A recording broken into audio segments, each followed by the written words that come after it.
Hello, mga kamaster, maraming salamat po sa lahat ng tumatangkilik ng ang daddy ng baby ko. Paki-follow and subscribe mga master para sa mga susunod pang mga kabanata. Kabanata 71. Nagpasalamat si Anastasia nang marinig ang mabait na intensyon ni Harriet, ngunit gayunpaman, mariing umiling siya. Wala kang ideya kung gaano ako nagpapasalamat na malaman na hindi mo nakakalimutan ang tungkol sa aking ina, ngunit hindi ko kailangan na gantihan mo ako ng anumang pabor. Kung tutuusin, pumunta lang ako dito para kumustahin, hindi para tumanggap ng kahit anong offer. Isang balisang Harriet ang humawak sa kamay ni Anastasia. Girl, wala na ang nanay mo kaya responsibilidad kung alagaan ka. Pakiusap, hayaan mong ituring kita bilang apo ko.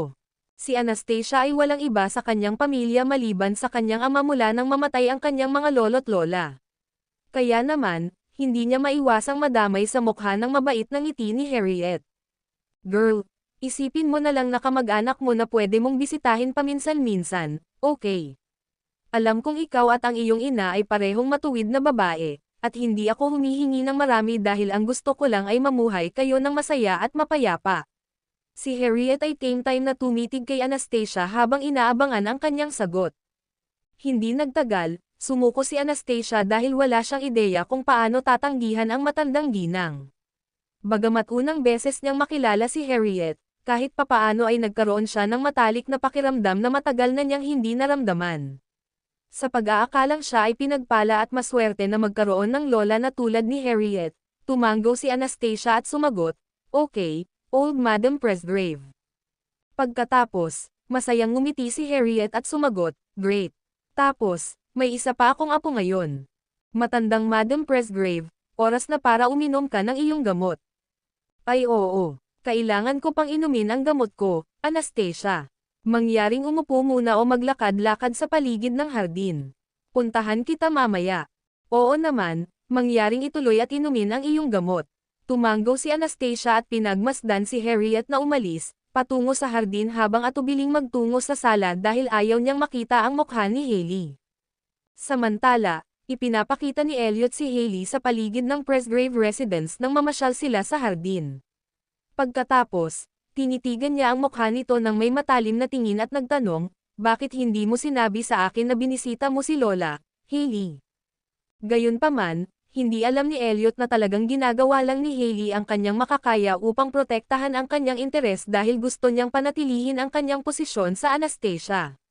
Kung ibabalik niya ang Presgrave family sa kanya, makukuha ko ang kanilang pag-aproba kahit na ang mga posibilidad. "In love ako sa'yo, Elliot. Gusto kong gawin ang mga bagay na higit pa sa iyo." Napatingin si Hailey sa lalaki ng may paghanga habang inilalahad ang kanyang puso. "Hailey, babayaran kita sa pamamagitan ng pagbibigay sa iyo ng kaganhawahan at pera," malumanay na sagot ni Elliot, alam na alam niya ang kanyang ginagawa. Sa kaloob-looban niya, sigurado siyang babalikan lang niya ito nang hindi na kompromiso ang status ng kanyang relasyon. Samantala, sasabihin na sana ni Hailey na maganda ang pakikitungo niya sa kanya nitong mga nakaraang araw sa pamamagitan ng pagbibigay sa kanya ng lahat ng gusto niya, ngunit sa kasamaang palad, higit pa doon ang gusto niya. "Elliot, in love ka ba kay Anastasia?" Tumangala siya at nagtanong, puno ng hinanakit at pagkapanatiko ang kanyang mga mata. Gayunpaman, umiling lang si Elliot nang hindi siya sinagot. Kunwaring ngumiti ng mapait si Hailey. "Well, Anastasia hates me, lalo na ngayong alam niyang minsan na kaming magkasama." Higit pa rito, siya ay nilabag sa nakaraan, na nag-iwan sa kanyang peklat at kawalan ng tiwala sa mga lalaki. Ang mukha ni Elliot ay nanlamig ng ilang segundo. Sa kaibuturan niya, kahit papaano ay hindi niya gustong makarinig ng anuman tungkol kay Anastasia sa sinumang lalaki. "Sige. Tama na," sagot ng lalaki, na tila medyo wala sa isip. Sa sandaling iyon, bigla niyang nasulyapan ang isang silhweta na papunta sa kanilang direksyon mula sa likod ng mga palumpong at mabilis niyang napagtantong si Anastasia iyon. Kaya, kusa siyang bumagsak sa yakap ni Elliot, mahigpit na pumulupot ang mga braso sa baywang nito. "Elliot, ikaw ang kauna-unahang lalaki na pinagkalooban ko ng sarili ko, pero isinusumpa kong hinding-hindi ako magmamahal sa ibang lalaki sa buhay ko. Mahal kita, Elliot." Natigilan siya, Itinoon ang kanyang ulo habang nakatitig kay Hailey habang natigilan siya sa hindi inaasahang pag-amin nito. Kalmado niyang inaliw siya sa gulat at sinabing, "Pakiusap huwag mong gawin ito, Hailey." "Hindi. Naaalala ko pa rin ang iyong halik at ang bawat hininga mo noong gabing iyon, kung paano ka naging ligaw noong nakayakap ka sa akin." Samantala, naiinis si Anastasia sa maramdamin na interaksyon nina Hailey at Elliot nang maisip niyang magiging mapayapa at walang abala ang kanyang paglalakad sa hardin. Oh gosh, hindi ba sila makapili ng ibang lugar para gawin ang kanilang ginagawa? Ito ay nakakahiya. Kabanata 72. Pagkatapos ay itinulak ni Elliot ang kamay ni Hailey sa kanya at umatras, dumistansya sa kanya habang nakatitig sa mukha nito. "Alam kong kailangan kong maging responsable ngayong nahanap na kita." Samantala, si Hailey ay nagmistulang kuting na sugatan, na nakapout habang lumalangoy ang mga luha sa kanyang mga mata. "Sige, may tiwala ako sa'yo, Elliot. Ikaw ang taong lubos kong pinagkakatiwalaan sa mundong ito. Sa makatuwid, ang gusto ko lang ay manatili sa tabi mo sa buong buhay ko at wala nang ibang mapuntahan. Gusto kong protektahan at maramdaman kung kailangan mo." Isang nakikiramay na Elliot ang tumapik sa kanyang balikat. "Sige, tumigil ka na sa pag-iyak, okay? Hindi ka magiging maganda kapag may bahid ng luha ang mukha." Hindi nagtagal, ibinaba niya ang kanyang ulo na parang bulaklak at itinoon ang kanyang mga mata sa isang lugar sa mga palumpong na malayo. Natutuwa na narinig ni Anastasia ang kanilang pag-uusap. Kasabay nito, na-detect ni Elliot ang mga galaw sa kanyang likuran sa kanyang matalas na pandinig habang sumisigaw siya, "Sino nandoon? Magpakita ka." Gayunpaman, walang intensyon si Anastasia na ipagpatuloy ang pagtatago, kaya't lumabas siya mula sa likod ng mga palumpong na walang kinatatakutan. Nang makita siya ni Elliot, napuno ng masalimuot na emosyon ang mga tingin nito dahil hindi niya maiwasang magtaka kung narinig ba nito ang pag-uusap nila ni Hailey. "Anastasia," bulalas ni Hailey. Kinagat ni Anastasia ang kanyang mga labi at ngumiti ng malapad. "Ituloy mo. Magpanggap ka na lang na wala ako dito dahil dumadaan lang ako." "Ano ang sinabi sa iyo ni Lola, Anastasia?" Agad na lumapit si Hailey kay Anastasia, tinutukoy si Harriet bilang Lola sa isang matalik na paraan.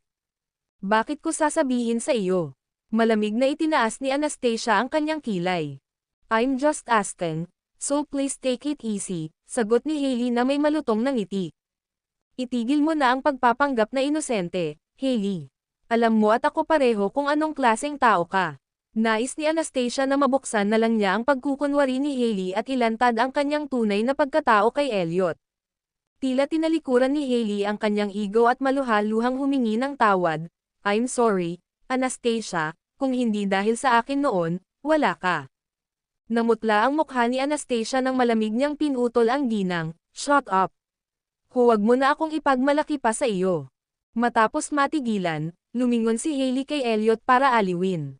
Samantala, alam niya kung aling insidente ang kanilang tinutukoy at nasabi niya sa maputlang mukha ni Anastasia na nakaranas siya ng isang bangungot na karanasan na hindi na niya gugustuhing pag-usapan pa. "Hintayin mo ako sa parlor, Hailey. Gusto kong makipag-usap kay Miss Tillman ng pribado." Kinausap ni Elliot si Hailey. Sa kabila ng kanyang pag-aatubili na bigyan sila ng pagkakataong makipag-usap sa isa't isa ng pribado, hindi naglakas loob si Hailey na ipagsapalaran si Elliot sa maling paraan, kaya nagpasya siyang tumanggo ng masunurin at umalis. Habang pinapanood si Hailey na umalis, gusto ni Anastasia na huwag siyang pansinin matapos marinig na binanggit ni Hailey ang kanyang one-night stand sa kanya. Ew, nakakadiri man lang isipin. To imagine how he was wild when he was on top of Hailey really makes me want to voce.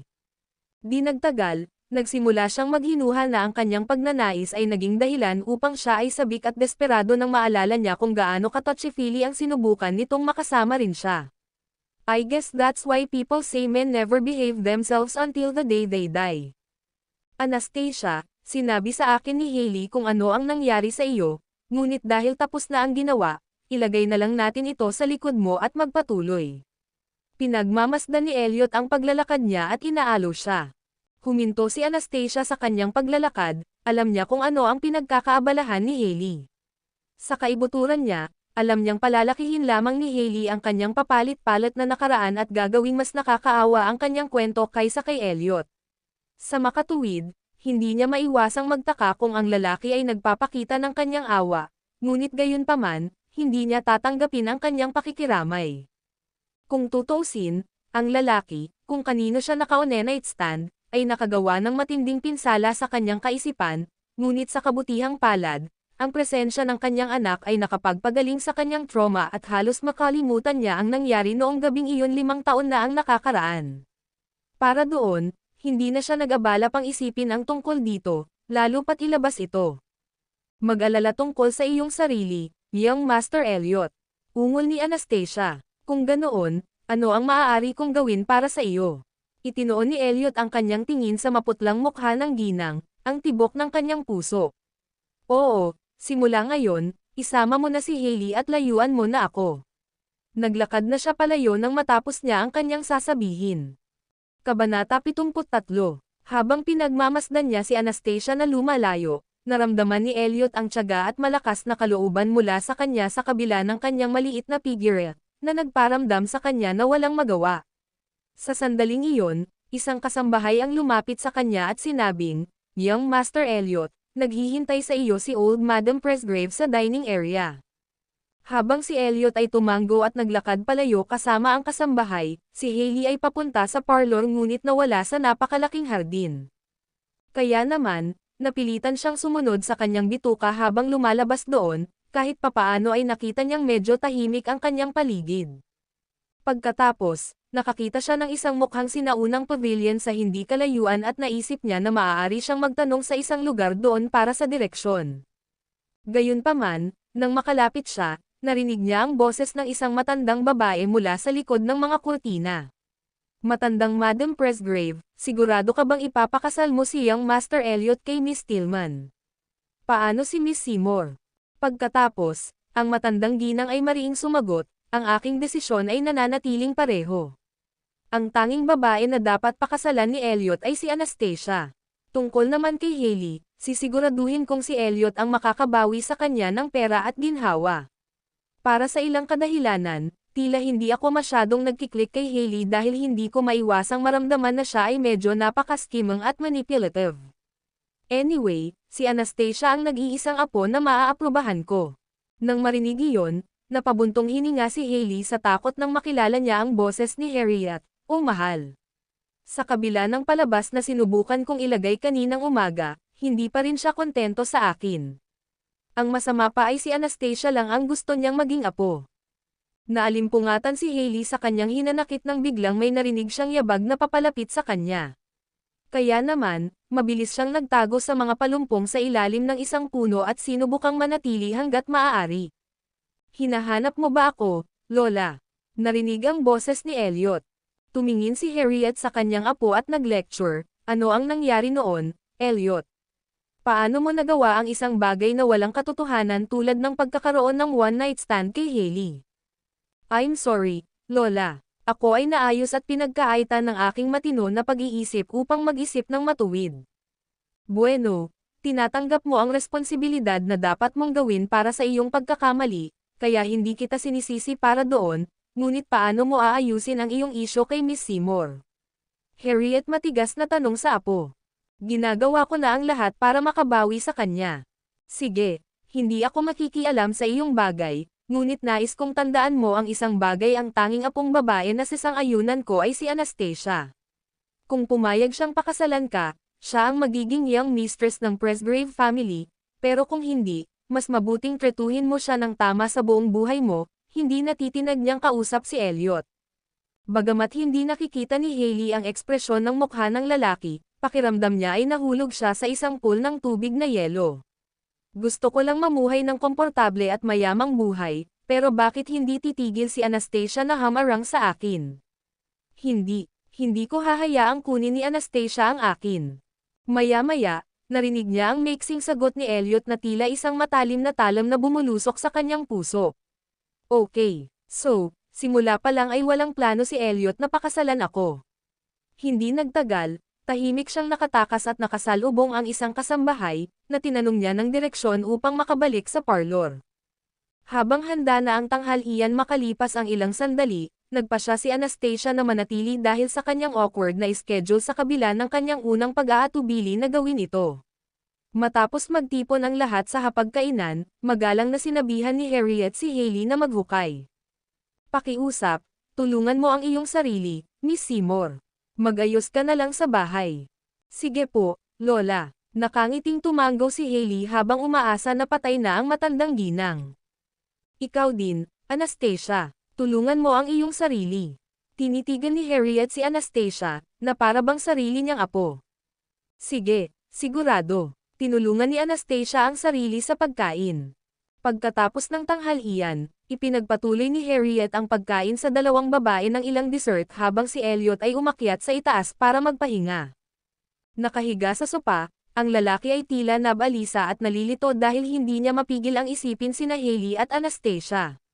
Ang pinaka nasa pagitan namin ni Hailey ay ang one-night stand namin 5 taon na ang nakakaraan, ngunit duda ako na mahahanap ko ang parehong hininga na mayroon ako sa kanya noong gabing iyon mula ngayon.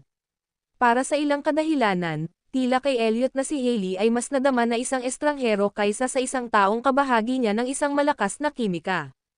Kabanata 74, Gayunpaman, tila hindi makakalimutan ni Elliot ang matalik na relasyon niya noong gabing iyon habang ang babae ay lumuluhan na gumawa ng walang saysay na pagsisikap na labanan siya sa gitna ng dilim. Bagamat tinitiis lamang niya ang kabaliwan nito dahil nasa impluwensya siya ng droga, naaalala pa rin niya ang mga matatamis na sandali sa kanilang intimacy hanggang sa araw na iyon. Bago siya nawalan ng malay ay nangako pa siya sa sarili na pananagutan niya ng buo ang ginawa nito sa kanya. Sa sandaling iyon, ang mukha ni Anastasia ay patuloy na lumilitaw sa isip ni Elliot. Sa hindi malamang kadahilanan, sinabi sa kanya ng kanyang intuition na ang pakiramdam na mayroon siya kay Anastasia ay ang naranasan niya noong gabing iyon. Pagkatapos, huminga siya ng malalim para pigilan ang kanyang mga imahinasyon. Anyhow, I'm going to make it up to these two ladies. Bagamat kailangan kong bayaran ang aking utang sa isa sa kanila, ako ay nakatali sa karangalan at ang aking responsibilidad na bayaran ang isa pa. Samantala, si Anastasia ay nasa hardin kung saan sinabi niya kay Harriet na kailangan niyang umalis para sa isang mahalagang gawain mamayang hapon. Pansamantala, nagpasya si Harriet na huwag siyang manatili, dahil alam niyang hindi madali para kay Anastasia na magpalaki ng isang bata ng mag-isa. Kaya naman, mabilis niyang sinabihan ang kasambahay na sunduin si Elliot at hiniling na iuwi siya. Nang makita iyon ni Hailey ay agad siyang nagpanggap na may appointment din siya sa kanyang mga kaibigan dahil gusto niyang umalis kasama si Anastasia. Dahil nasa harapan lang niya si Harriet, walang masabi si Anastasia dahil pinayagan ng matandang ginang si Hailey na gawin ang kanyang bagay. Sinabi lang ni Harriet sa kasambahay na dalhin ang 2 regalo sa mga babae. Hindi nagtagal, nakita ang mesa sa parlor na may 2 premium na bangle, ngunit gayunpaman, hindi tinukoy ni Harriet kung aling bangle ang para kanino. Sa halip, ngumiti siya at nagtanong, halika at tingnan mo, girls. Alin ang mas gusto mo? Nabulag ng kasakiman, agad na nasabi ni Hailey kung aling bangle ang mas mahal at itinoon ang kanyang tingin sa mas makintab. Pagkatapos noon, ibinaling niya ang kanyang atensyon kay Anastasia at nagtanong, Anastasia, gusto ko ang isang ito, ngunit sa palagay ko ay hindi ka takutol, tama. Kalmadong tumugon si Anastasia, galing ito kay Old Madam Presgrave, kaya dapat mo siyang tanungin. Hindi, wala akong pakialam. Basta gusto mo. Nakangiting tumanggo si Harriet. Habang kinukuha ni Hailey ang kahon na naglalaman ng bangle na gusto niya, tumingin si Anastasia kay Harriet at nagtanong, Older Madam Presgrave, this is exorbitant. Hindi ko matatanggap. Nang marinig iyon, natigilan si Hailey habang iniisip na sinusubukan siyang ipahiya ni Anastasia. Kaya naman, awkward niyang ibinaba ang bracelet at sinabing, oo, tama iyan. Masyadong mahal ang Reg Along ito. Hindi ko matatanggap. Hindi naman sila mahal. Ito ang pag-iisip na mahalaga, kaya tanggapin mo sila. Ngumiti si Harriet na parang mabait na sage. Sa kabilang banda, natagpuan ni Anastasia ang kanyang sarili sa isang dilema dahil nakikita niya sa hitsura ng mga bangles na ang mga ito ay may market value na halos 10 milyon. Gayunpaman, alam niyang maliliit na regalo lamang ang mga ito kay Harriet at alam niyang magiging pangit ang sitwasyon kung pipilitin niyang tanggihan ang matandang ginang. Kaya naman, Tumango siya at nagpasalamat kay Harriet. Salamat, Old Madam Presgrave. Kasabay nito, pinalaki ni Harriet ang magkabilang babae sa isang matalinong paraan at kalaunan ay itinoon niya ang kanyang tingin kay Anastasia, na iniisip na si Hailey ay parang isang maliit na snob na matako. Si Anastasia ay isang kaaya-aya at disenteng babae, at walang ibang mas perpekto kaysa sa kanya upang maging aking apong babae. Habang si Hailey ay isang alipin ng kasakiman at gutom sa pera, wala siyang ideya na talagang sinusubok ni Harriet ang kanyang pagkatao.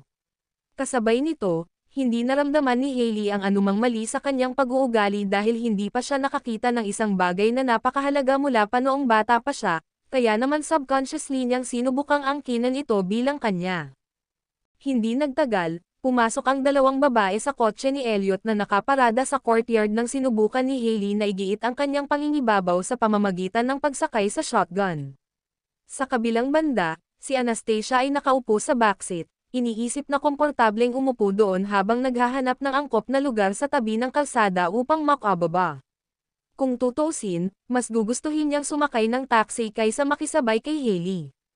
Hindi nagtagal, nagmaneho si Elliot palayo sa Presgrave residence nang ibinato ni Hailey ang kanyang bangle sa kanya. Tingnan mo, Elliot, binigay sa akin ni Lola. Ano ang hitsura nito? Maganda ba sa akin? Kabanata 75. Oo. Ganoon. Sinulyapan ni Elliot ang bangle sa palso ni Hailey at tumango. Maganda ang pakikitungo sa akin ni Lola at mukhang may gusto sa akin. Sinadya ni Hailey na tiyakin na narinig ni Anastasia ang kanyang mga salita, dahil gusto niyang malaman ng huli na mahalaga siya kay Harriet. Siguraduhin mo lang na itatago mo ito sa iyo.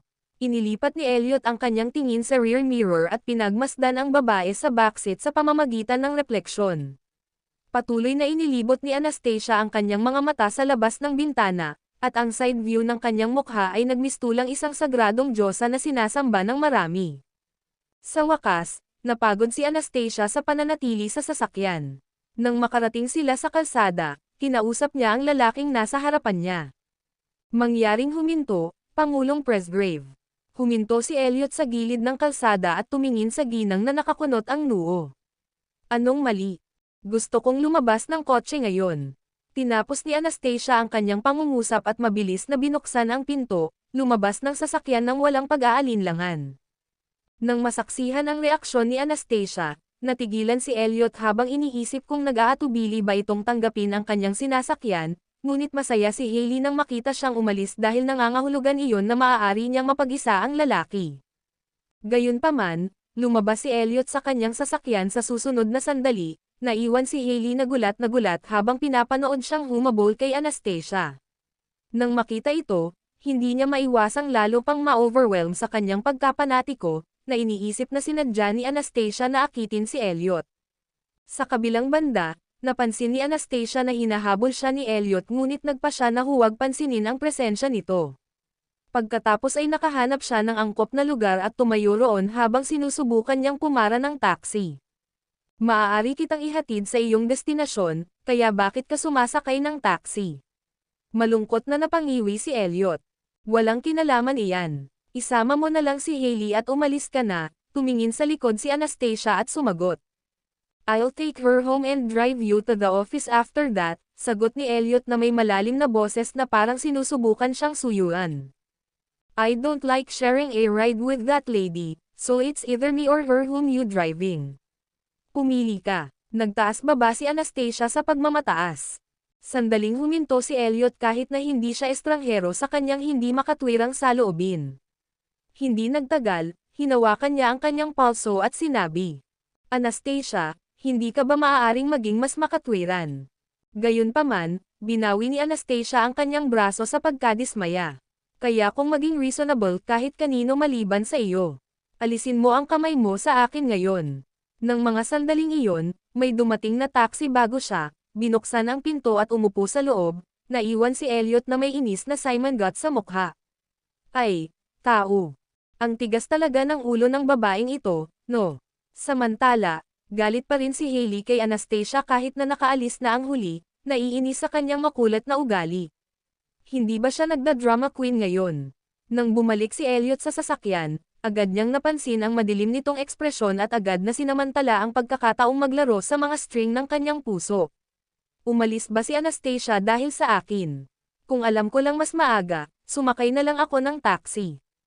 Kalokohan. May importante lang siyang aasikasuhin pabalik sa opisina. Ang mga mata ni Elliot ay tila naging malumanay. Kunwaring nagpakawala ng buntong hininga si Hailey. Hinding-hindi kami magiging close ni Anastasia gaya ng dati, at hinding-hindi na ako makakabawi sa pinsalang na idulot ko sa kanya. Inalo ni Elliot ang ginang at sinabing, kung ano man iyon, tapos na. Huwag na nating uulitin pa. 5 taon na akong kinasusuklaman ni Anastasia, basta sinisisi ko ang sarili ko.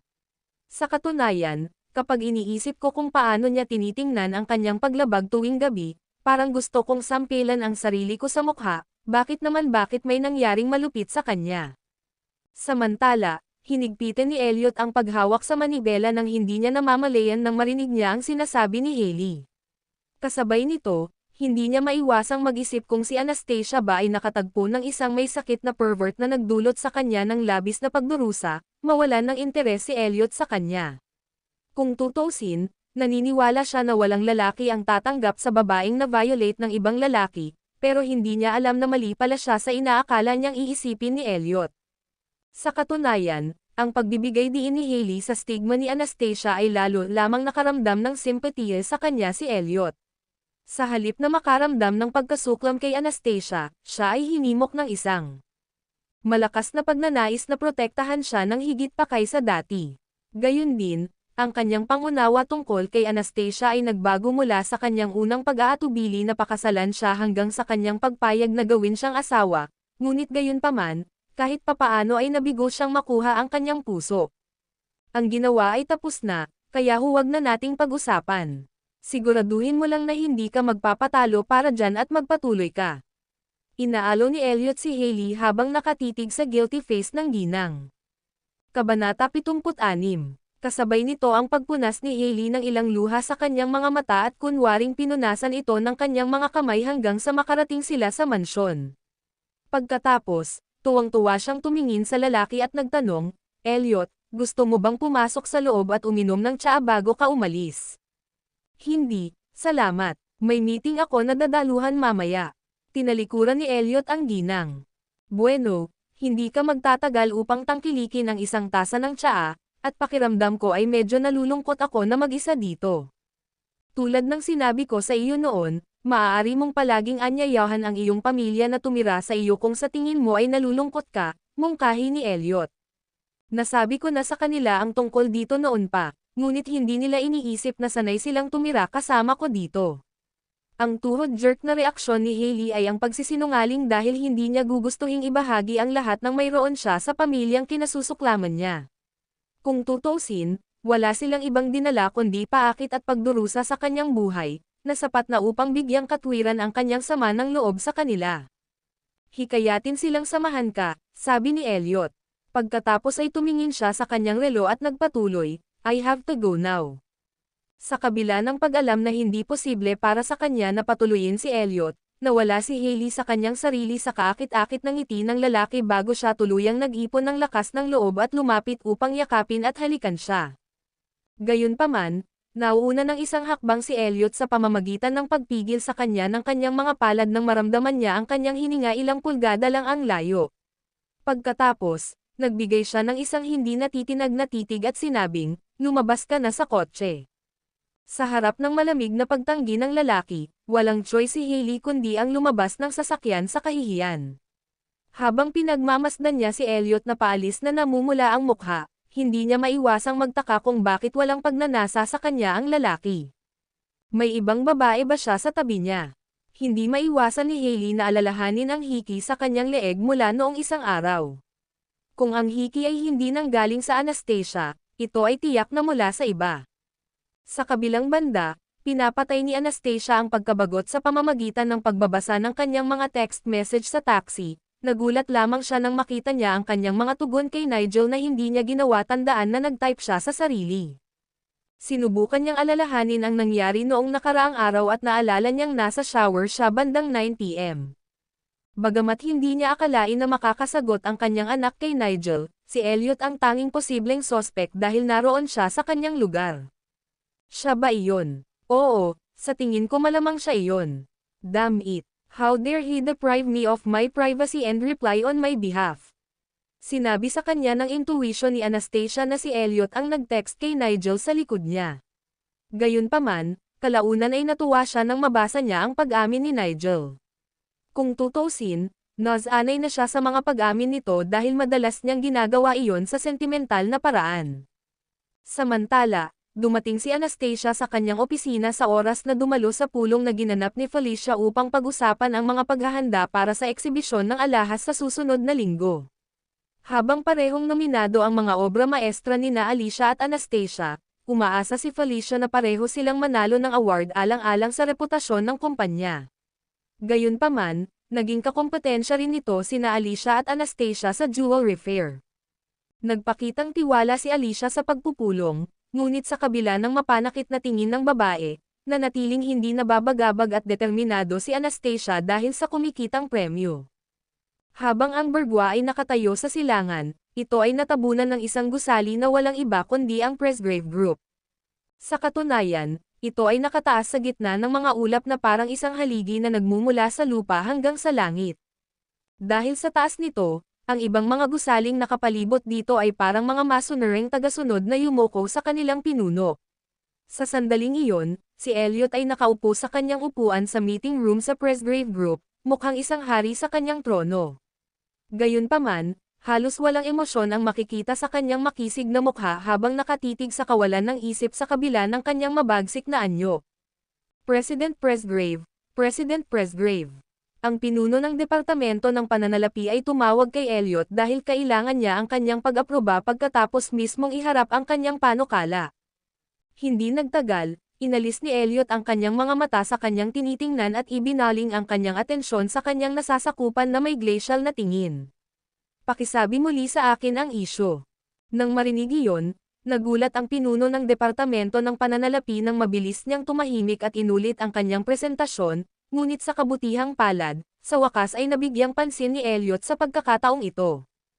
Nang matapos ang pagpupulong, tumayo si Elliot sa harap ng kanyang bintana at itinoon ang kanyang mga mata kay Bergua, pakiramdam na walang magawa kung gaano siya nagambala sa pag-iisip tungkol kay Anastasia. Damn! Ito ang unang pagkakataon na nawala ako sa aking sarili sa aking tren ng pag-iisip. Hindi nagtagal, tumingin siya sa kanyang relo at bumalik sa intercom bago nag-dial ng numero. Humanda ka at sumama ka sa akin sa Bergua. Okay, President Presgrave. Samantala, tapos na si Anastasia sa kanyang mga gawain para sa araw kalahating oras bago siya umalis sa trabaho. Naghahanda na siyang umalis at sasanduan ang kanyang anak sa paaralan. Nang marinig niyang tumutunog ang kanyang telepono. Kaya, sinagot niya ito at sinabing, "Hello. Pumunta ka sa opisina ko." Maririnig ang magnetic voice ng lalaki. "Ano ang problema, Pangulong Presgrave?" Ang tono ni Anastasia ay nagpapahiwatig ng kanyang pag-aatubili na makita si Elliot. Kabanata 77. Ito ay may kaugnayan sa trabaho. Tinapos ni Elliot ang kanyang pangungusap at ibinaba ang tawag bago ito magawa ni Anastasia. Samantala, walang pagpipilian si Anastasia kundi ang pumunta sa opisina ng Pangulo. Pagkatok sa pinto at pagpasok sa opisina, sinalubong siya ng tingin ng lalaking nakasuot ng puting sando. May kaakit-akit na titig sa mga mata nito na para bang sinusubukan siyang gayumahin. Naglakad siya palapit at nagtanong, "Ano ang iyong mga utos, Pangulong Presgrave?" Kalmadong tiningnan ni Elliot ang babae. "Confident ka ba sa disenyo mo sa jewelry fair this time? Sa tingin mo kaya mong manalo ng premyo?" "Siyempre, may tiwala ako." Kinagat ni Anastasia ang kanyang mga labi at ngumiti. "Itinaas ko ang premyo mula 100,000 tungo sa 1,000,000, kaya kung mapanalunan mo ang premyo, ang pera ay sa iyo na lang." Matamlay na humiga si Elliot sa kanyang upuan, kumikinang ang kanyang mga mata na parang kaakit-akit na babero. Samantala, hindi maiwasan ni Anastasia na isipin ang mga alternatibong karera ni Elliot kung hindi siya isang negosyante.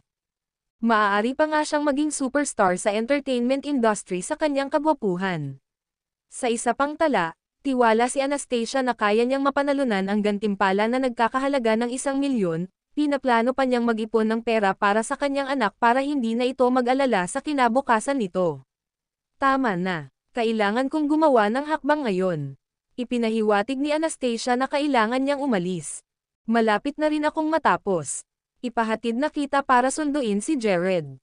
Hindi na kailangan iyon, ngunit salamat pa rin sa alok. Tinanggihan ni Anastasia ang mabait na alok ni Elliot. Napapikit si Elliot at tinitigan siya ng hindi kumukurap. Nangako ako sa aking lola na aalagaan ka at ang iyong anak.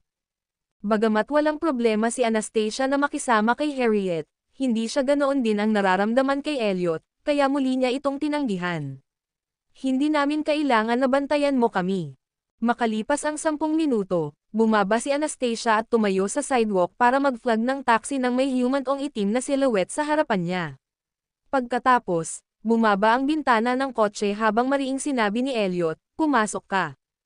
Gayunpaman, tumugon si Anastasia ng isang hindi magiliw na tawa. Naiinis siya dahil hindi siya titigil sa pagsunod sa kanya sa kabila ng pagtanggi niya. Sa sandaling iyon, isang taxi ang huminto bago ang sasakyan ni Elliot at agad na binuksan ni Anastasia ang pinto bago pumasok dito.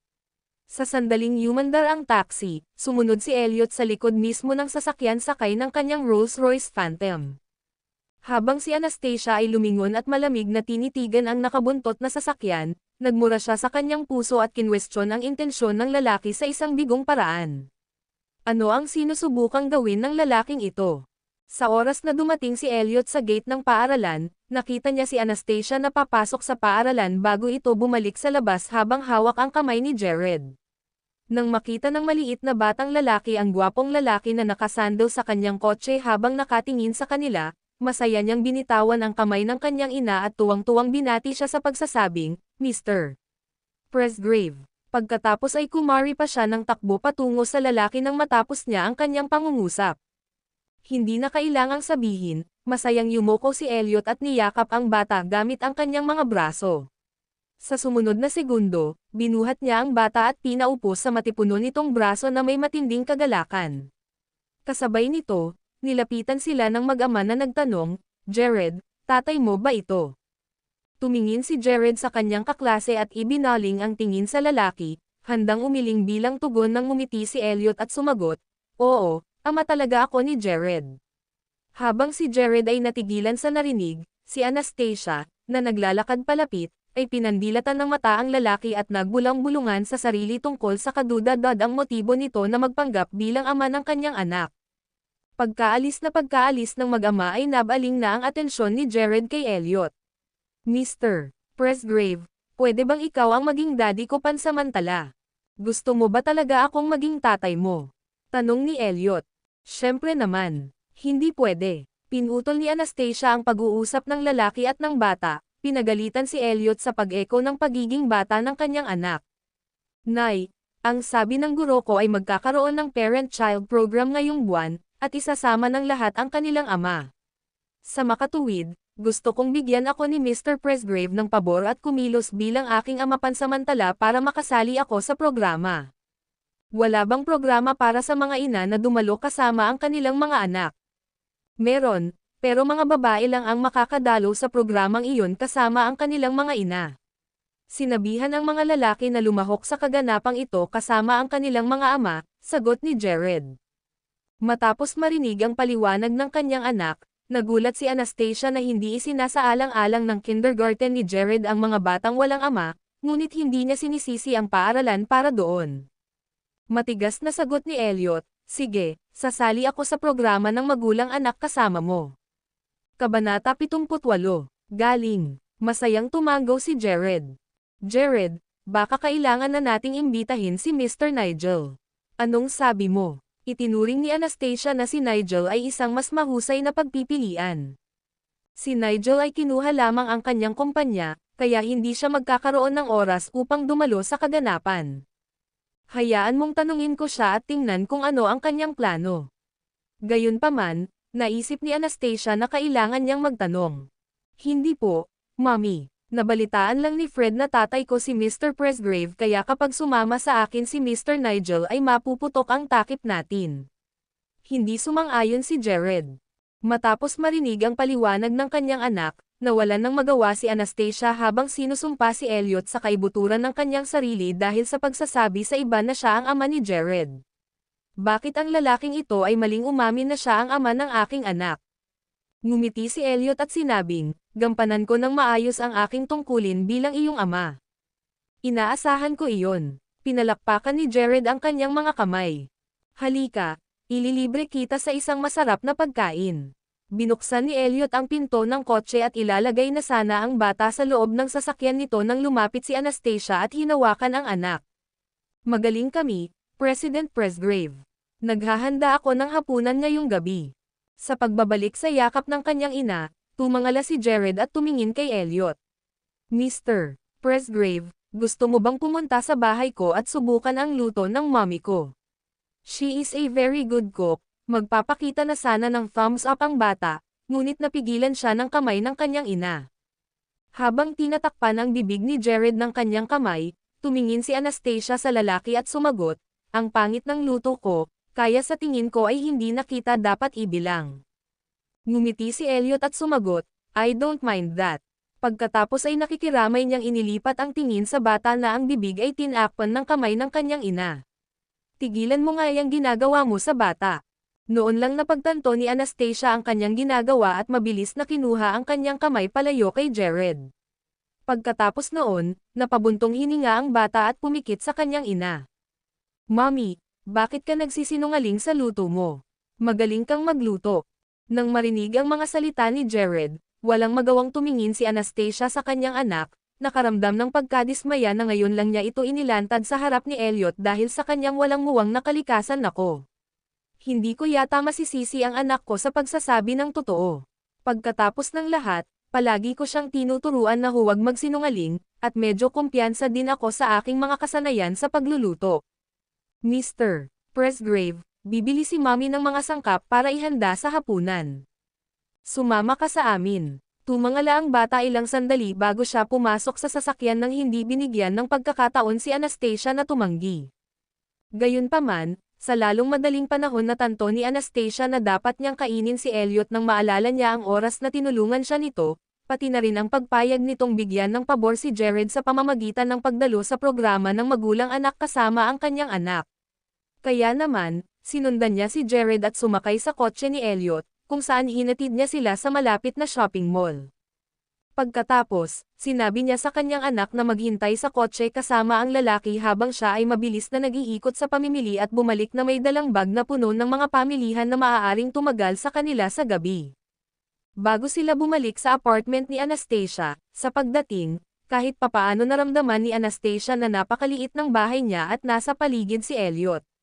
Kung tutuusin, palagi niyang iniisip na ang isang apartment unit na may 2 silid at sala ay sapat na para sa kanya at sa kanyang anak. Maaari mong samahan si Jared habang naghahanda ako sa kusina. Sa kaibuturan ng puso, ang tanging nais ni Anastasia ay ihanda ang hapunan sa lalong madaling panahon upang makaalis si Elliot pagkatapos.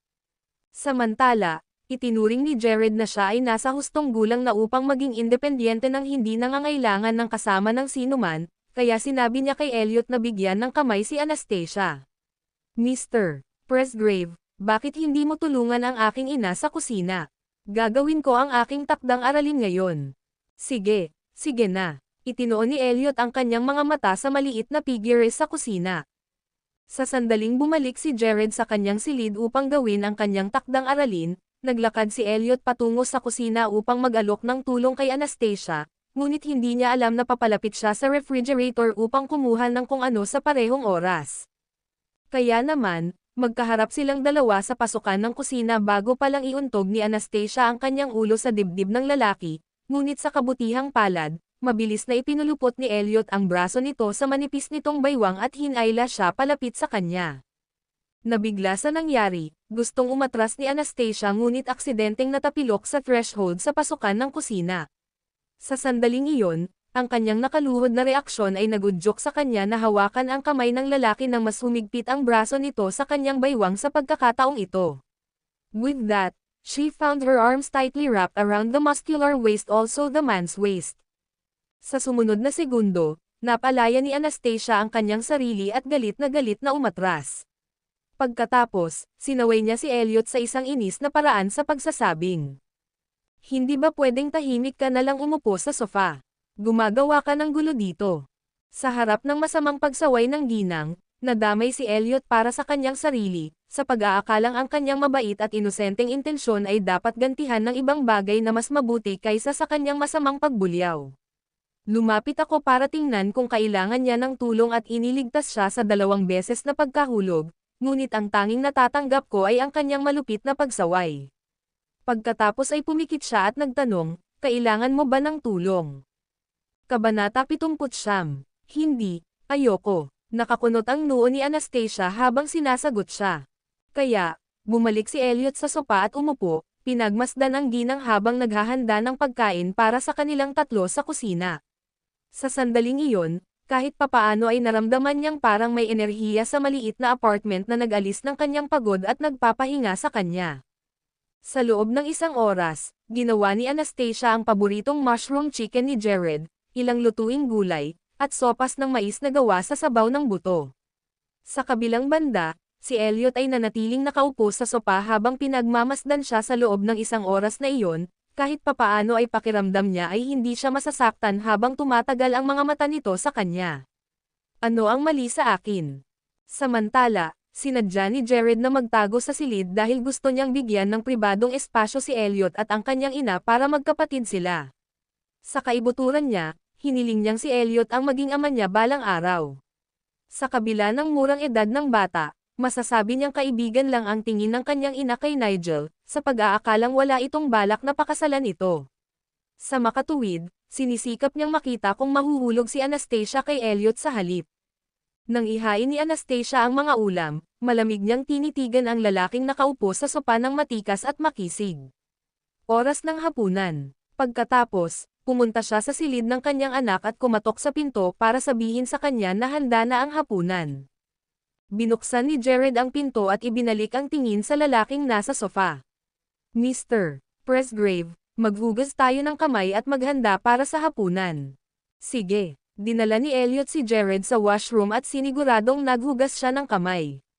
Pagkatapos, naglakad siya patungo sa hapagkainan at sinalubong siya ng mga matamis na pagkaing iyon. Bagamat lahat ng mga ito ay lutong bahay, nakita niya ang mga ito na mas nakakaakit kaysa sa pagkain mula sa isang 5-star restaurant. Samantala, pinunasan ni Anastasia ang kanyang mga kamay at lumabas ng kusina bago niya nakita ang lalaking naglalatag ng mesa. Nagsimula siyang maghukay pagkatapos matiyak na ang kanyang anak ay maaaring kunin ang mga pinggan at ilagay ito sa kanyang plato. Tulungan mo ang iyong sarili, Mr. Presgrave. Naglagay si Jared ng ilang pinggan sa plato ni Elliot. Kumusta ang luto ng nanay ko, Mr. Presgrave? Tanong niya. Hindi masama, dapat kang dumaan ng mas madalas at sumama sa amin sa hapunan. Sabi ni Jared sa lalaki. Oo naman. Halos agad na sumagot si Elliot. Si Anastasia, nangumunguya ng kanyang pagkain, ay halos iluwa ito habang nakatingin sa kanyang anak na nagtataka. Ano ang mali sa aking anak? Bakit ba niya sinusubukang gawing mahirap ang buhay ko? Sapat na ang pagod para sa akin na umuwi mula sa trabaho pagkatapos ng mahabang araw, at ngayon ay dapat akong magluto para sa isa pang bisita. Like hell gagawin ko yon. Mr. Presgrave, maaari mo bang itaas ang sweldo ng aking ina? Napatingin ang bata sa lalaki gamit ang nakangiti nitong mga mata. Nang marinig iyon, napatigil si Anastasia habang kumakain at tinitigan si Elliot na nakaupo sa tapat niya, iniisip kung tataasan ba talaga niya ang sweldo niya. Hindi nagtagal, tumingin ang lalaki kay Jared at direktang sumagot, oo naman, itataas ko ang sweldo niya bukas. Pagkatapos, nagmuni-muni sandali si Anastasia at napagtanto na ang susunod na araw ay ang 5 ng buwan, na siyang araw na karaniwan niyang natatanggap ang kanyang sweldo. Kaya naman, hindi niya maiwasang isipin ang sarili kung tutuperin ni Elliot ang kanyang salita. Pagkatapos ng hapunan, nagsimulang maghugas ng pinggan si Anastasia sa kusina habang dinala ni Jared si Elliot sa kanyang silid at pinaglaruan. Sa oras na 8:30 p.m., tumingin si Anastasia sa lalaking nakaupo sa kama ng kanyang anak at sinabi sa kanya ang oras, na tahasang nagmumungkahi na umalis siya. Gabi na, Pangulong Presgrave. Pagkatapos, hinaplos ni Elliot ang ulo ni Jared at sinabing, sige, Oras na para umalis ako. Magkita tayo sa programa ng magulang anak, Mr. Presgrave. Oo naman. Pupunta ako dyan. Nangako si Elliot sa bata na naruroon siya sa araw na iyon. Nang lumabas si Elliot sa unit ng apartment, itinuro ni Anastasia ang isang bag ng basura at tinitigan ang lalaki. President Presgrave, mangyaring ilabas ang basura para sa akin. May dumpster sa entrance. Sa kabila ng kanyang katayuan bilang dakilang anak ng Presgrave family, dinala ni Elliot ang basura kasama niya nang hindi nagrereklamo, at medyo natunaw nito ang puso ni Anastasia. Well, sa tingin ko siya ay medyo mabait na tao, bagaman maaaring siya ay medyo nangingibabaw minsan. Kabanata 80. Sa sandaling iyon, nakatanggap ng tawag si Anastasia mula sa kanyang ama. Hello, tatay. Anastasia, handa na ang iyong bagong bahay, at magpapadala ako ng isang tao upang tulungan kang ilipat ang iyong mga gamit doon sa loob ng 2 araw. Pagkatapos ng lahat, iyon ang magiging tahanan mo, kaya kailangan mong tiyakin na komportable ka dito. Sige, iimpake ko lahat at magiging handa sa loob ng 2 araw. Anastasia, sorry sa nangyari kay Jared last time. Hindi iyon mangyayari sa kanya kung naging mas maingat ako. Ayos lang, Dad. Tapos na ang nagawa, kaya huwag mong isapuso iyon. Inaliw ni Anastasia si Francis, sa pag-aakalang hindi ito kasalanan ng kanyang ama. Sige, kapag tapos ka ng lumipat, malamang sabay na tayong kumain. Oo naman. Ilalagay ko si Jared sa linya kasama mo, Dad. Ipinasa ni Anastasia ang telepono sa kanyang anak at nagpatuloy sa pag-impake ng kanyang mga damit. Kinaumagahan, napuno ng masiglang kapaligiran ang buong opisina dahil iyon ang araw na tatanggapin ng lahat ang kanilang sweldo. Ang Bergwa ay isa sa iilang kumpanyang na maaaring magbigay ng mga magagandang karera at kaakit-akit na sweldo sa mga empleyado nito, ngunit mula nang makuha ito ng Presgrave Group, lahat ay tumanggap ng dagdag sa kanilang pangunahing sweldo na naging mas kumikita. Alas 8 AM, nakatanggap ng text message ang karamihan sa mga empleyado sa opisina na nagpaalam sa kanila na nabayaran na ang kanilang sweldo. Kasabay nito, narinig din ni Anastasia ang notification alert mula sa kanyang telepono, kung saan binuksan niya ang text message na binanggit ang kanyang sweldo at bonus na pinagsama-samang nagkakahalaga ng 68,000. Bagamat siya ay halos sinamantala ni John, natutuwa siya na sa kalaunan ay binayaran niya ang lahat ng dapat niyang gawin. Natural na masaya siya tungkol dito dahil sa komisyon na nararapat sa kanya. Pagkatapos ng lahat, ang kanyang pangunahing sweldo ay bahagyang higit sa 10,000 nang walang komisyon. Sa sandaling iyon, hindi niya maiwasang malungkot para sa sarili nang maalala ang gantimpala na nagkakahalaga ng 1,800 na nawala sa kanya kanina. Hindi nagtagal, nakatanggap ng isa pang text message si Anastasia. Nang buksan at basahin niya ito, nalaman niyang may dagdag na 100,000 ang balanse ng kanyang bank account. Sandali lang, nakatanggap lang ba ako ng 100,000 mula sa kumpanya? Mayroon bang uri ng pagkakamali na ginawa ng kagawaran ng pananalapi? Naiwan si Anastasia na dilat ang mga mata, iniisip kung saan nanggaling ang pera dahil kasama na ang komisyon sa kanyang sweldo. Kaya, nagpasya siyang kumpirmahin sa departamento ng pananalapi kung sakaling ito ay isang pagkakamali dahil ayaw niyang mabaygo. Sa sandaling tumawag siya sa departamento ng pananalapi, ang kanyang tawag ay inilipat sa opisina ng direktor. Kumusta, Director Evans? I'd like to ask about my salary kasi kakatanggap ko lang ng extra 100,000. May mali ba o ano? Alam kong itatanong mo, Miss Tillman. Sa totoo lang, ang unang transaksyon ay ang iyong buwanang sweldo habang ang kasunod ay ginawa sa iyo sa ilalim ng utos ni Pangulong Presgrave. Ngunit hindi rin ako sigurado sa eksaktong mga detalye. Baka gusto mo siyang tanungin sa sarili mo. Sa sandaling iyon, naririnig lamang ni Anastasia ang paghiging sa kanyang ulo, nahihirapang paniwalaan na nakatanggap siya ng 100,000 mula kay Elliot. Bakit niya ako binigyan ng napakaraming pera? Pagkatapos ay ibinaba niya ang telepono at tinawagan ang opisina ng Pangulo. Hello, maririnig ang magnetic ngunit matamlay na boses ng lalaki. Bakit mo ako binigyan ng 100,000? Nangako ako kay Jared na itaas ang iyong sweldo, kaya narito, paliwanag ni Elliot. Natigilan si Anastasia dahil hindi niya akalain na tataasan talaga ni Elliot ang kanyang sweldo sa pamamagitan ng pagbibigay sa kanya ng dagdag na 100,000. Bagamat ayos lang sa kanya ang pagtanggap ng ilang libo o higit pa, nahirapan siyang bigyang katwiran ang pagtanggap ng 100,000 mula sa lalaki. Dahil natatakot siya na may mga string na nakakabit sa malaking halaga ng pera, naisip niya kaagad ang mga oras na inakala niyang sinasamantala siya ni Elliot. Kaya, agad na sumagi sa isip niya na ang pagbabayad niya sa kanya ng ganoong kalaking halaga ay hindi magandang senyales. Ibabalik ko ang pera sa iyong account. Hindi ko kailangan ng pagtaas ng sahod mula sa iyo dahil kontento na ako sa normal kong sweldo. Tumanggi si Anastasia na tanggapin ang pagtaas ni Elliot. Well, isipin mo na ang bayad sa mga pagkain noon. Madalas na akong dadaan para sa hapunan mula ngayon. Ano, gusto mong pumunta sa bahay ko para maghapunan? Niloloko mo ba ako? Kailan pa ako pumayag na paulit-ulit kang sumama sa akin sa hapunan? Hindi nakaimik si Anastasia. Babayaran kita ng 100,000. Hindi pa ba sapat iyon para ihanda mo ang aking bahagi? Mukhang hindi naintindihan ni Elliot ang pagtanggi ni Anastasia. Hindi ito tungkol sa pera, hindi ko gustong lutuin ang iyong bahagi sa unang lugar. Ungol ni Anastasia. Have it your way, but I'm still going to visit for dinner kung tatanggapin mo ang pera ko o hindi. Sa oras na iyon, huwag kang maglakas loob na akusahan ako bilang isang freeloader. Tinapos ni Elliot ang kanyang pangungusap at ibinaba ang tawag. Natahimik si Anastasia habang iniisip kung ano ang ginagawa ni Elliot. Napakasarap ba ng luto ko kaya hindi niya maiwasang isipin iyon? Hindi pwede. Sa paghusga sa dahilan na ginagamit niya para ibigay sa akin ang pera, ang taong ito ay gumagawa ng higit pa sa pagganti sa akin. Sa pag-iisip na iyon, nagpasya siyang mag-withdraw ng pera at ibalik ito kay Elliot sa hapong iyon.